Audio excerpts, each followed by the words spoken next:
Okay, so if you recall where we left off, you have all just convened at the fighting pits where you have become aware of various um, savory and unsavory individuals who are available for hire on your team. Um, and I kind of sent over a little description of various people and how much gold they can be hired for. So yeah, this is you. Presumably, you guys have gathered this information as you've kind of walked along these little areas. People have kind of little signs put out with like what their going rate is. But yeah, if you would like to go in and like haggle more or other things like that, you're more than welcome to. Or you can just go in and hire people at the asking price. I really like the snake. Are we all feeling that? I'm feeling Snake. I'm down with Snake. It's Eldril It's just Sidewinder. let's see if we can get Eldril Sidewinder up to 2,400. Paying more always gets you higher quality. Oh, you're gonna pay more. If we can inspire some loyalty. Nice. Yeah, well, Eldril Sidewinder is definitely interested, especially when you promise higher pay.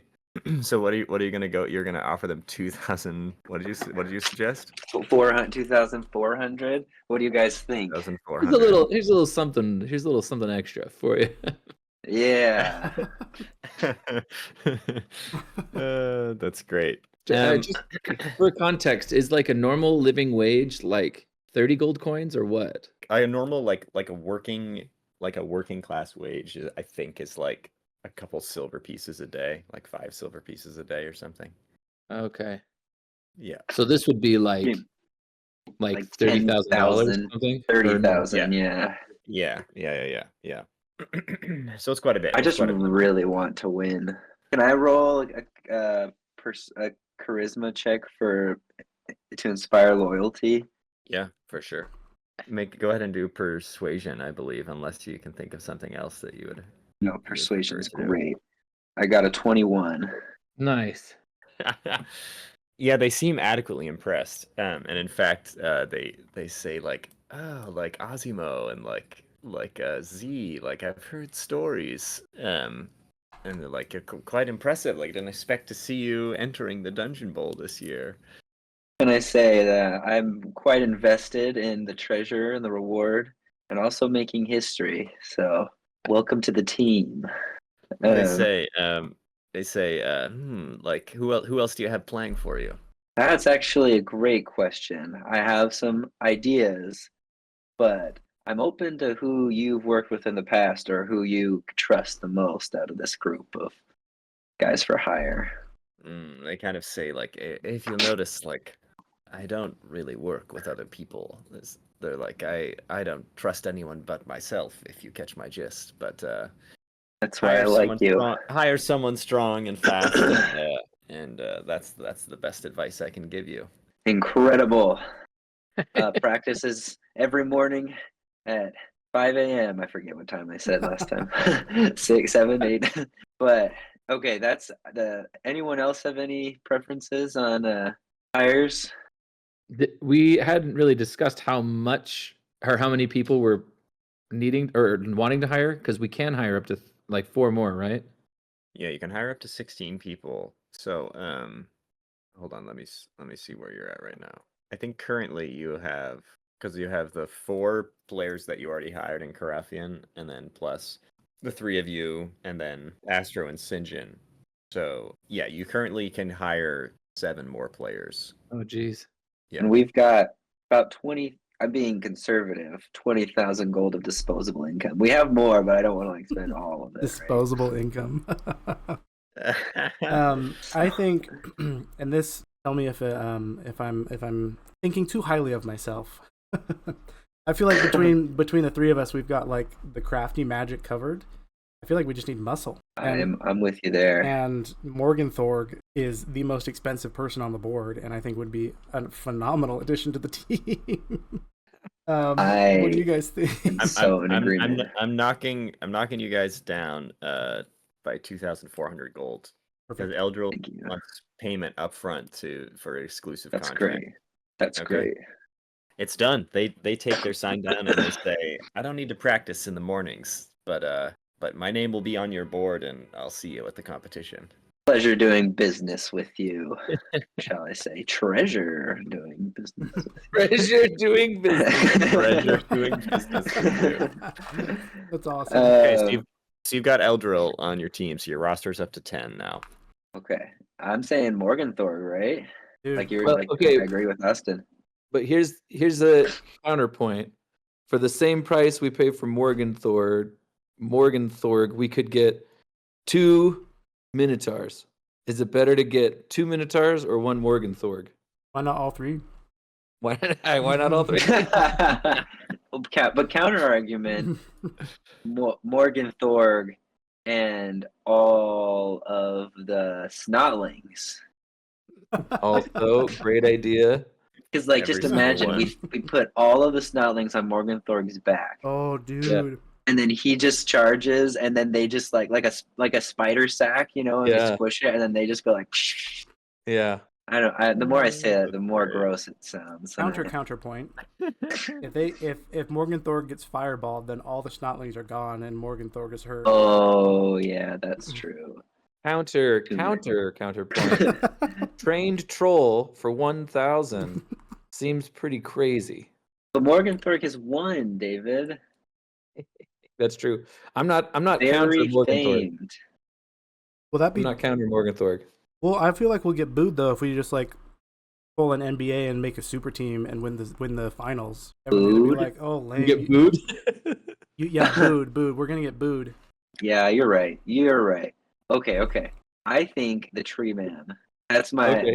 I think if I were to pick one that I think is just really cool, Tree Man's up there. And David, you're thinking Minotaur. Well, I was thinking muscles, right? But Dreamman is cool for muscle. I like it. I think that Who's sounds great. Cindy Pie Whistle? Cindy Pie Whistle is like a small halfling that is selling pies. Are the pies explosive at all, Hold on, let me do a little digging here. or poisonous? Oh wow. Okay, hold on. Let me look this up. Oh yeah, they are explosive. Yeah.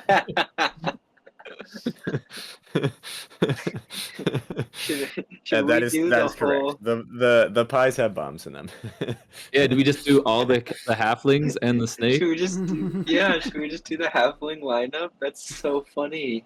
It'd be pretty great. Like- It'd be- I think I'm torn between halfling treatment or the Minotaur team. yeah. I could go either way. I think I'll have the most Yeah, fun. I'll have the most fun with a halfling team and a squirrel with a bad reputation. Can we win without Morgenthorg, or do we need Morgenthorg to win? Well, we've got like Astrogard and Sinjin are pretty tanky. So it's not like we're void. Like it's not like we don't have anybody who Yeah. can take a hit. That's true. But I'd like to beef out the but I ranks a little use- bit, but you're right. No, you are right that like if this is football, you only have one lineman or one quarterback, and everyone else is like taking hits. So. And whoever we don't hire, we might be up against. Oh, I didn't think about that. I'm gonna flip a coin real quick. The coin said go with Morgenthorg, but I don't want to get booed, Austin. I'm just trying to anticipate how Ian's gonna play this when we win, if we win. We have Sidewinder and Morgenthorg. Like, I'll be like, is this pay to win? Like. So what if we go? The games really went down in the dumps ever since the Heroes of Time showed up. What if we do Grashnak, Minotaur, and do a happy medium? I like David's idea of the Minotaur. Cool. Krashnak, and then And then the halfling Brawl. line. We have 4 spots left, right? No, you have 5 spots. I think you have 6 spots left. So if we do Six. if we do the 2, 3, Minotaur, the 4, Sidewinder, 5.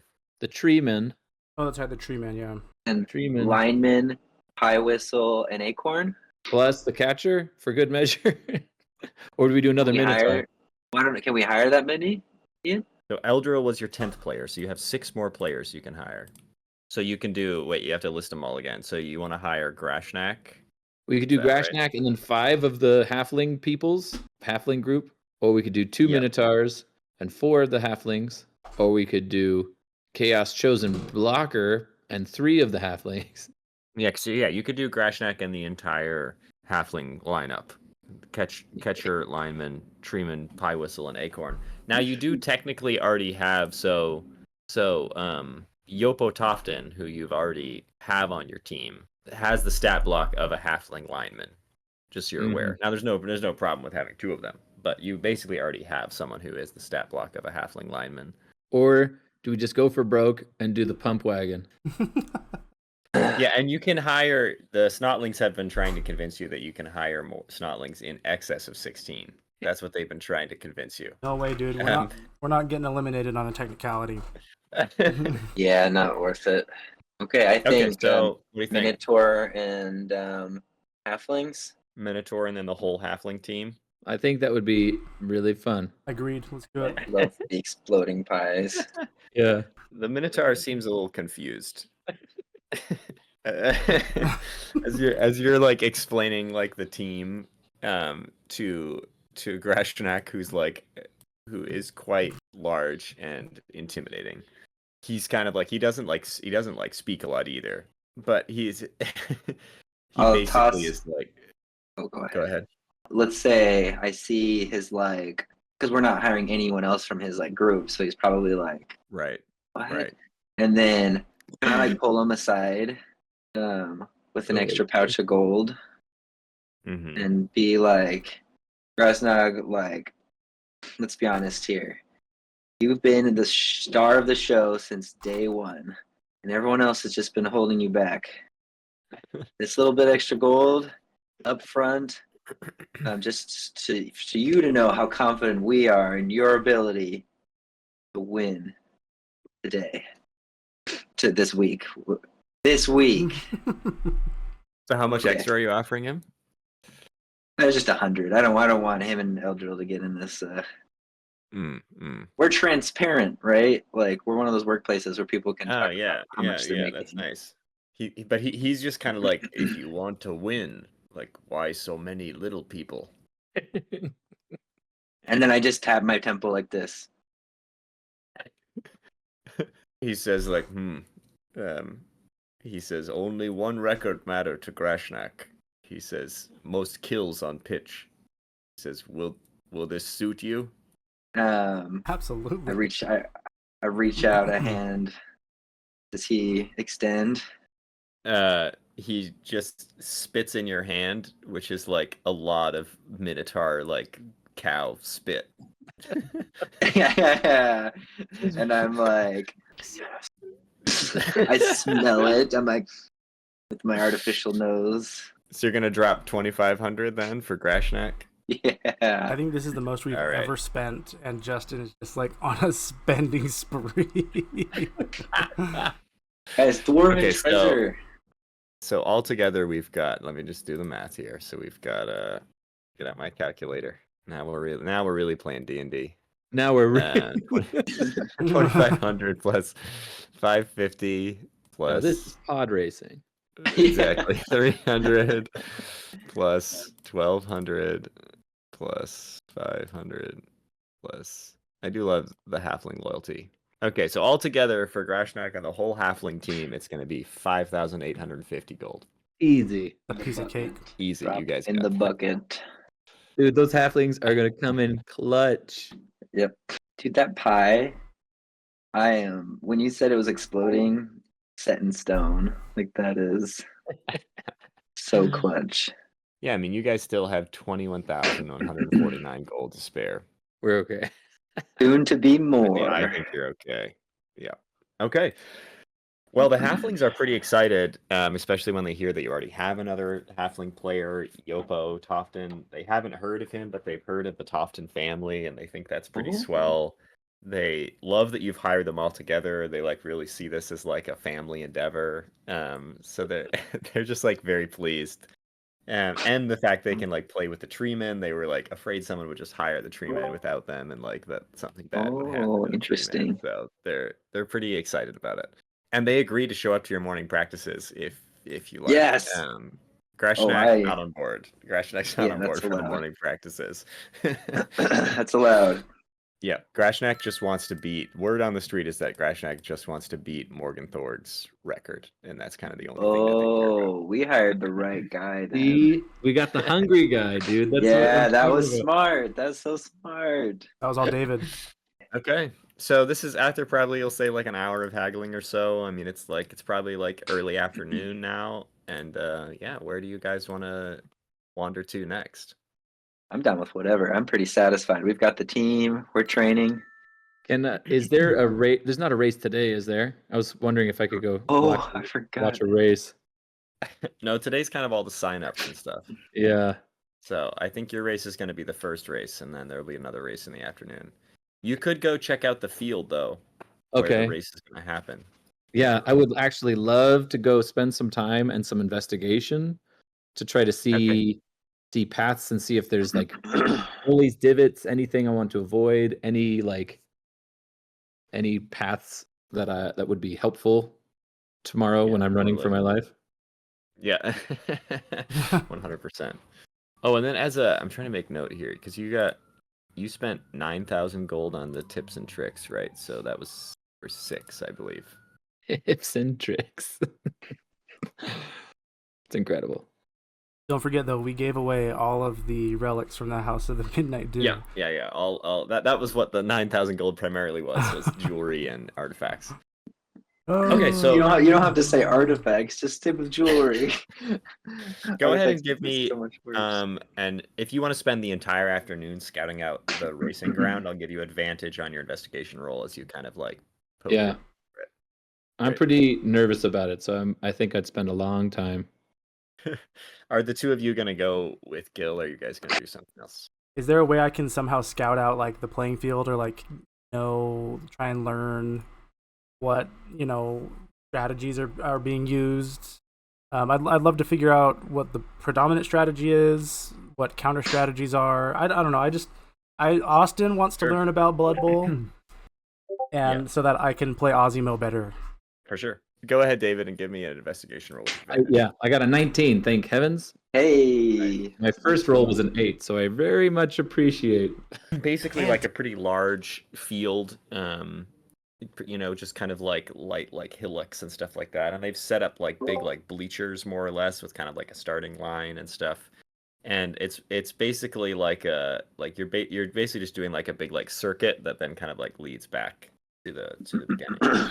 You can see that what they've done is they've constructed these like underground kind of like pits more or less, where like it looks like they'll put these like the dire wolves in them, so that like the race will start and you guys will go, and then they'll kind of like release these like cages, and the monsters will then kind of come up onto the race course. Wow. And then there's there's like walls around the whole thing, like with fences and stuff. And a closer investigation reveals that the fences, at first, it seems like kind of silly because the fences are just like wooden stakes that are about like 10 feet apart. But as you get closer, you see that there's like runes and stuff on them. And you don't have like an extremely high knowledge of runes, but it looks like it's creating some kind of like invisible barrier. There's like an area where like it's like a swamp that they've like filled with 3 feet of water or so. How And long various kind of of like a traps trench is and like that? pitfall stuff. Not like super long, like maybe like 30 feet or something. How deep you say it was? 3 feet? Like 3 feet or so. Yeah. Okay, dang. So you now that you've scoped it out, this is very helpful. If you'd gone into a blind, it would have been much trickier. But you've kind of scoped it out, and we'll say you can kind of get like a favorable path, like more or less. Is there anything that there's like people working on it? There's like people like putting things in and kind of like setting stuff up. And at the moment, there's not like whatever wall of force or whatever they're going to cast around the race course is not like active. Is there anything that like you want to do, or you just kind of want to like go around and observe? Oh, I don't really have a thought in my head. The thing that's scariest to me is that water pit. Is there? I have no magic. I don't really have magical abilities. And you guys didn't come with me, right? Right. Okay. Well, You're then muted, Justin. never mind. I think, is it okay if I did come with David? Yeah, that's fine. That's fine. Just because I don't really have. Because as we're looking at this stuff, I'm like, I have this rope a magic rope that can do tricks, and I'm like gonna be watching like where as you're scouting out, and I'm just kind of looking, and I'm gonna like look at this rope, and then I'm gonna walk up to Gil and be like, "Here, I don't know. I know you don't have a lot of magic, but like this might help you out in a pinch. It's a magic rope with 3 tricks. And is it cool if I teach him how it works? What are the 3 tricks? I'm curious to know. 3 tricks. So 3 tricks are, one is each end will tie to something. Like ideally one ties to your waist, one ties to something else, like just a wrap around and then tight. And then trick number 2 is just straight up lasso, where only one end ties around something. And then trick 3 is the whole rope wraps around one thing, like tie up somebody. Cool. It does require a little bit of finesse, but it is magic. You do There the you go. little hand gesture. I don't even know how. Or you say the word. I think it's voice activated. I can't remember. I think it's voice activated. It's voice activated. Yeah. Okay. So you say this secret phrase, and each phrase does a different trick. Amazing. I'm too heavy as a big thing of armor to make use of this rope, anyways. So I think it'll serve you better as a rogue. That's incredible. How long is the race typically? Oh, and it's 50 feet of rope, David. Thank you. So you just have to make it around the track. Like it's just like one lap essentially. So it's just the first person to cross the finish line on the other side. And you anticipate that if you were to take your horse at like a fast run, it's probably only going to be like a 5-minute race maybe. Okay. Z14, can you tell by these runes I should say, is this a barrier that stops magic from happening within the barrier? Can I use is there any magic? Is it just keep people out, or can you tell? Can I do an Arcana check? Yeah, for sure. And I'm gonna bend luck because I'm not too great. So 11, 14 plus a D4. Rolled 15. Okay. The runes are not particularly complicated. In fact, like you guys have been studying a lot of runes like hidden and temples and things like that. These ones are extremely straightforward. Basically they it's just to cast Wall of Force, which is like the invisible wall. Oh, interesting. And it's essentially what would be written in a spell book normally, but it's just kind of written on these poles so that like a wizard can just like stand there and like read through it and then finish casting the spell by just saying a single word. It's essentially a way of ensuring that you could have like a wizard show up and not have that spell prepared in their spell book and then still be able to cast it successfully. So we assume that it's like a barrier to keep people inside the race course.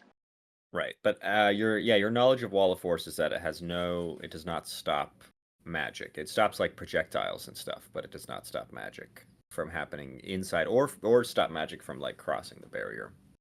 Now, you're not so sure about the ruling. You think that like from what you understand of the race, you think probably it would be against the rules for someone on the outside to interfere with the race on the inside, but nobody said anything about like not using magic as part of the race. Yeah. So.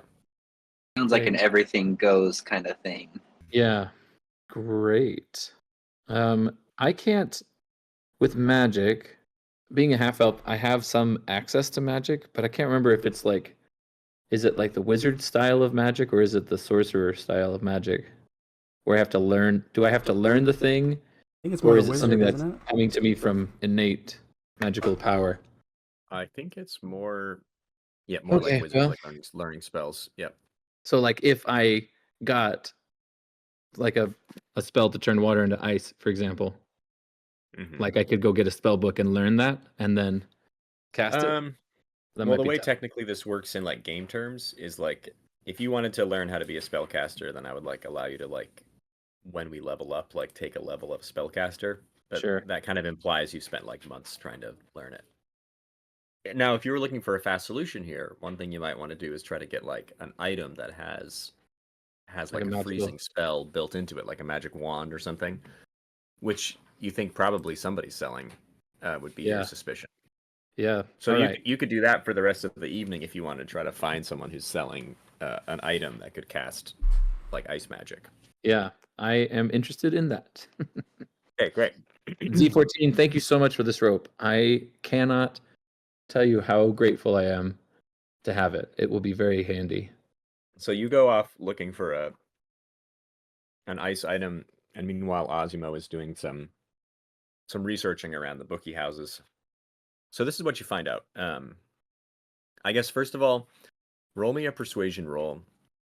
This is not to see if you can find this information out. This is to see how cool you can make it sound for you asking for information, or if you fail in this roll, if everybody's going to realize that you have no idea what you're doing. Oh, all right. Cool. No pressure. Osimo, historically very good at persuading people to do things. I took proficiency in it so that I would not be so terrible cool. at it. So it's a +3, and I rolled a 19. Oh, dude. Wow. Yeah. So you're able to just kind of like casually work your way into some conversations, maybe about past Dungeon Brawl matches, about like good strategy, like things that make it sound like you're talking about the game at like a higher level, but that is kind of like slowly eking out details of basically the way the game works. Essentially, what you discover is that so the person who runs the entire thing, their name is Ginter Silvereye, and they're a giant. And so at some point a long time ago, Ginter discovered that there was like a labyrinth of dungeons underneath the giant's table. And these are only accessible through one entrance, like a single door that's inside Ginter's tent. And so basically what Ginter does every year in kind of the interim is that they send down like some wizards to kind of explore these dungeons. And what they do is they identify 4 different areas of the dungeon that are going to be like good arenas, more or less. And then they kind of start like modifying them a little bit, taking out some walls, adding some extra passageways, blocking up some other areas. So essentially the way that the Dungeon Brawl works is when the game starts, your entire team starts up on the surface in like this little like a box. And your opponent's team is next to you in the box as well. And then what you do is you pick your starting players, which I believe is just 9. I think it might be more than that. I downloaded the rules to this just a second ago. We just straight up playing Blood Bowl. Kind of. You're playing a modified version, but Pretty pumped. I played this once with Ian at Creatively. We never finished though, but no, it's very fun. So you start with, I think it actually might be less. I think you start with 7. Oh, 6. Yeah. So basically you pick 6 of your players, and what they do is they stand on a teleporter and the teleporter teleports them to like your starting zone basically in the dungeon. So the first 6 players would get teleported to a room like zoink in that dungeon. And then there is basically little like scrying spells that are set up throughout all the rooms of the dungeon so that the spectators who are all on the outside and are all like around the giant's table can watch. And basically they've projected these like all these scrying things up around the sides of the giant's table so people can watch everything. You'll get teleported into basically an end zone on one side. The other team will get teleported to an end zone on the other side. And then throughout the dungeon that is between you, there are 6 treasure chests. And one of the treasure chests has the holy relic that you need to win the game. The other 5 treasure chests have explosives in them that activate when you open the treasure chest. So your goal is to basically dash through the dungeon, find the treasure chests, open them, and then if you can find the relic, then you have to get it back to your your end zone, more or less. And the first person to do that wins. Now, throughout the dungeon, there are also 6 mini teleportation circles. And if you stand on one, it teleports you randomly to one of the other 6 teleportation circles in the dungeon, but it's completely random. And once your starting 6 players have gone like through their entrance, that teleportation circle in your dugout and like your home base is switched so that then once a turn you can bring in an additional player, but it's randomized and they will appear at one of 6 random teleporters in the dungeon. Does that make sense? Dude, what? How many players max can we have in by the end of the game? It's 9. So you can have 9 players on the pitch at a time. Gotcha. But if one of the players is removed from the pitch, then you can send in a replacement. Removed as in killed? Well, there's a couple ways this can happen. Unconscious? So, if you basically anybody can like tackle anybody, like unlike football, you don't have to tackle a person with the ball. You can tackle anyone as long as you're in base contact with them. If you tackle them, sometimes you just push them back, and that's all. Sometimes you knock them over, and then if you knock them over, you have a chance to damage them. You might just like KO them essentially, which just means that they're knocked out, and then they go back to the dugout, and then every turn they have a chance to like recover. Essentially, they have a chance to get back up and like get back in the pitch, but they might stay out for the rest of the game. Now they can also just be killed. So if they get killed, then they're just moved to like the dead zone if you're dugout, and now they're out. And it doesn't necessarily mean that they're like dead with a capital D. It just means they're not coming back that game. Now, if you ever teleport, if you ever step on one of the 6, what happens when you step on one of the 6 teleportation circles is you roll a d6 to determine like where you're going, right? And if you ever roll the same number as the one you are currently standing on, then you are sucked into an alternate dimension and lost. Oh, What? forever? What? What does that mean? Lost? Like sent to elemental chaos? Somewhere. Yeah. They have randomized the teleportation circles in like in a form of like chaos magic that you are not like, none of the people you're talking to understand it. None of the people you're talking to are wizards.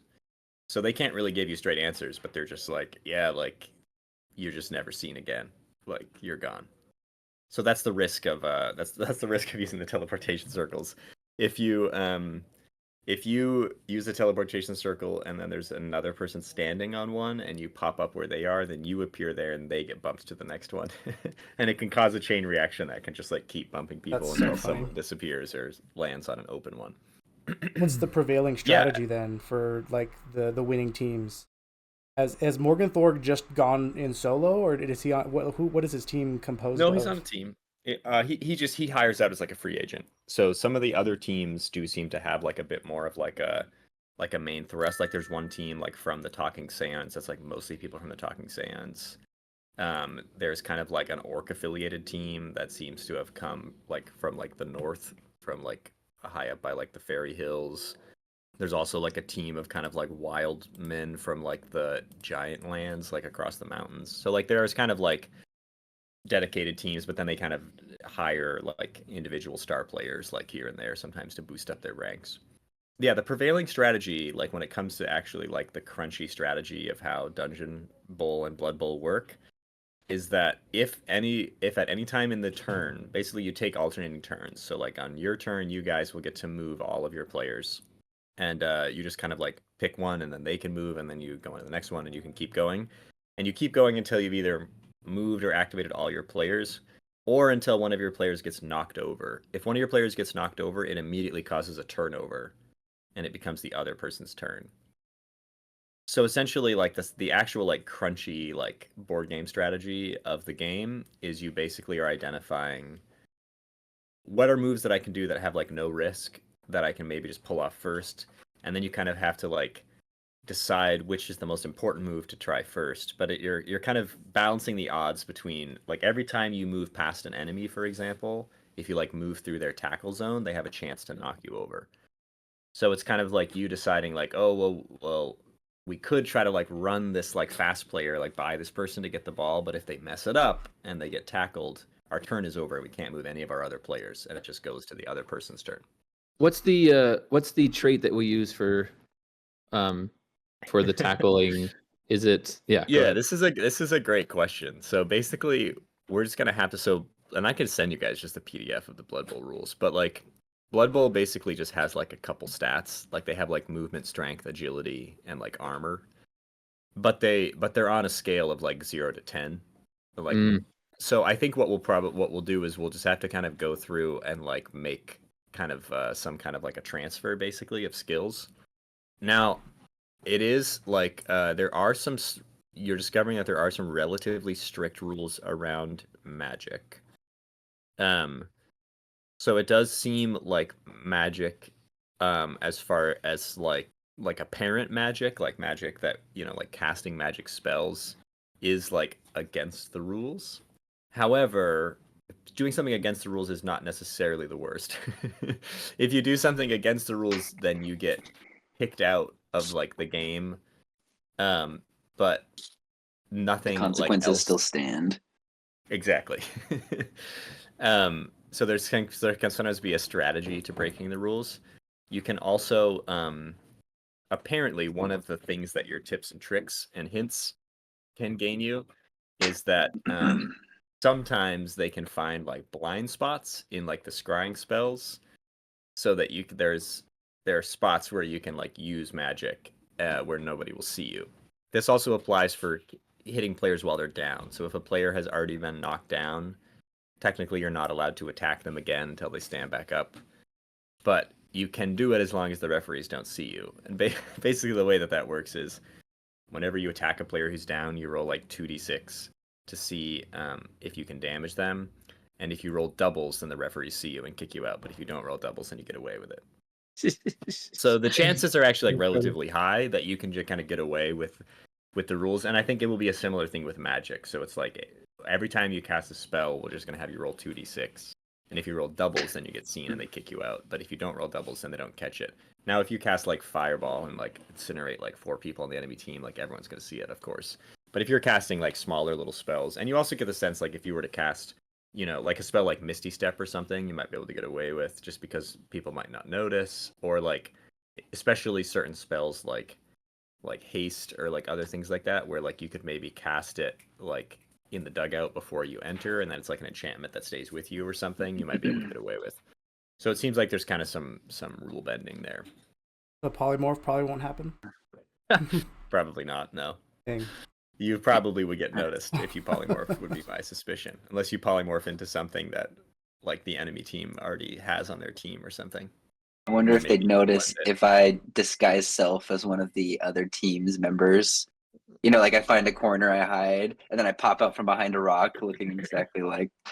Yeah, like Disguise Self is a good example of a spell that you could probably get away with, right? Because everything is just being broadcast up onto these big screens, and it's like a little bit unclear what's going on. So like Disguise Self would definitely be like a just roll 2d6 and see if the refs notice you.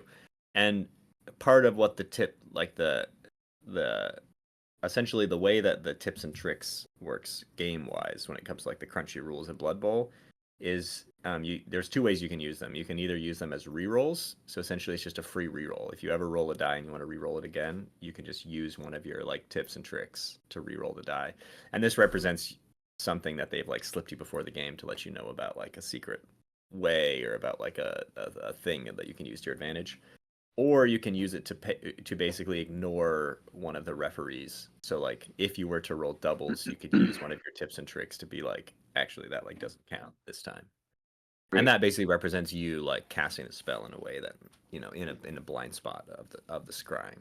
So I think it was well worth your 9,000 gold to get 6 of them, as they are quite powerful. That is great. Wow. Yeah. So yeah, that's basically the way it works. I'll share the PDF of like Blood Bowl / Dungeon Bowl rules for people who are curious and want to read through it. It's pretty wacky and fun, but the game is actually, it's not that complicated. Like the game essentially is like, on your turn you pick your guys to move, and then if they move past somebody, they might get tackled. You can choose to have them tackle other players, and you know, stronger stuff pushes things down easier. There's a variety of little like special rules, you know, like your person with the pies can like throw bombs, and like Acorn the squirrel like can't actually carry the ball. Like Acorn the squirrel can't carry the relic, but they're extremely deadly. So they can like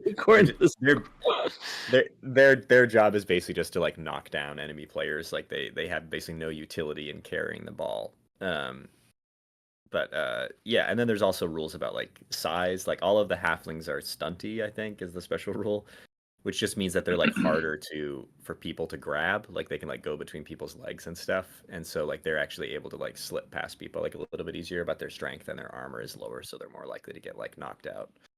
And then Grashnak, your big guy, is just like gigantic. He's just like very good at knocking people over.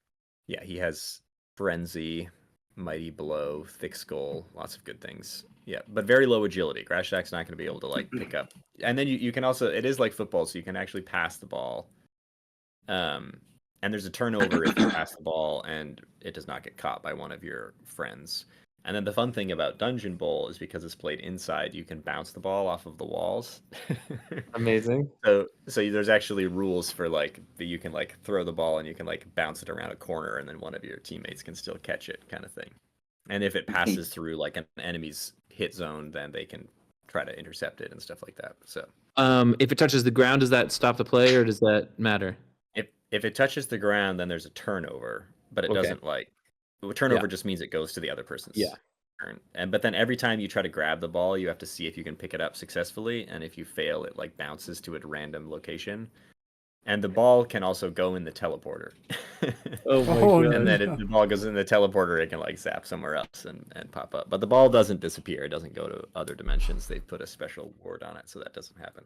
So Only do people typically just like go in and try to open as many chests as possible, or has Morgan Thorg been on teams that have just tried to find the team that finds the artifact as quick as possible so that they can steal it and then recover it? Yeah, it seems to be the predominant theory generally is like you want a couple people on the team to be primarily concerned with just killing the enemy team, because just the more people that you can. Also, like the hallways are quite narrow, so there's a lot of strategy in like identifying like the choke points and then like putting strong defenders in like certain hallways and stuff. But knocking down the enemy team seems to be good, and then generally you want to identify like a couple of players who are quite fast and agile and have them try to find the ball. Also, like if there's a bomb inside the box, your guy's probably going to get knocked over, and so most of the time you want to save opening a treasure chest till like the last action of your turn. Because then if you open it and it's a bomb and you get knocked over, then your turn is over and it's the next person's turn. That's smart. Which also generally means unless you find the relic, you generally are only opening one box a turn. Normally. Yep. That is the way so the Dungeon Brawl works. And essentially what we'll do for our purposes is I'm building out a Dungeon Brawl map on Tabletop Simulator. And then anybody who has Tabletop Simulator, I can just invite you to the game and you can just pop into it on your PC. But then if you don't, I'll just screen share it. Will you send a link to buy that? I'm gonna purchase that. Yeah, for sure. And then we'll just play it as a little miniatures game, and then every time we need to pause the game, like it'll just save it there, so then we can just pop out and go back in. So I'm so stoked. It should be a good time. Okay, I have to run to a thing, but yeah, we'll pick up next session with you sleeping the night and then seeing if you can survive a dire wolf race.